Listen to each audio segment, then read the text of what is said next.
as the system is right now here in Copenhagen, we have a system of prioritized bus lines, where what we call A buses, that gives like a grid where people can get through Copenhagen, and it is often bus lines where you have a very low interval between buses as they drive here. Here at the pilot site we have one of the bus lines called 1A, and that drives here with a very short interval, and that gives the possibility for people to know, maybe not that it will come at a specific minute, but they know they don't have to wait more than, let's say, 5 minutes for the next bus.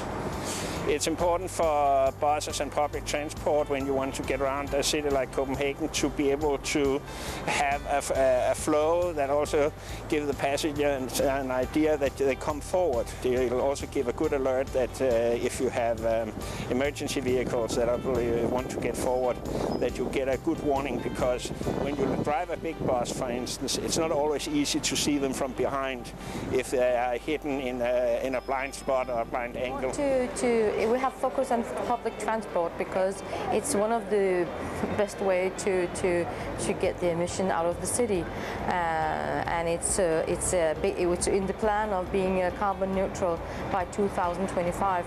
We have a strategy for public transportation too, and we want to get even more Copenhageners to take their bike or use the public transport system in our city. And the reason we do that is because of the carbon emissions. It's healthier, it's cheaper. I think as a city we look at a future where we are developing green mobility. It's another balance between cars, buses, bicycles and pedestrians, and in particular the cooperative services are very important for us. So also by Compass4D we are learning a lot, so we can use the knowledge we are getting from this program in our further projects and our daily maintenance of operations in Copenhagen. Yeah, I think actually the major challenge still is congestion, and handling congestion, really handling it needs some kind of incentive systems, which is politically very controversial, like cordon rings or road pricing or stuff like that. So in the long run I think we will see some solutions in that area. But in the short run we need to find more pragmatic and politically more acceptable solutions. And here I see optimizing signaling systems, adaptive signaling, bus priority, trying to optimize the travel time of the buses as some of the focus points we should look at. Work undertaken currently by the municipality of Copenhagen by optimizing the signaling systems is really the right focus point.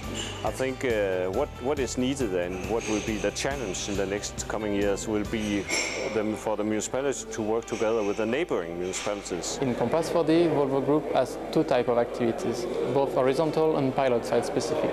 In the first phase of the project, we will contribute to the definition of use cases, requirements and technical architecture.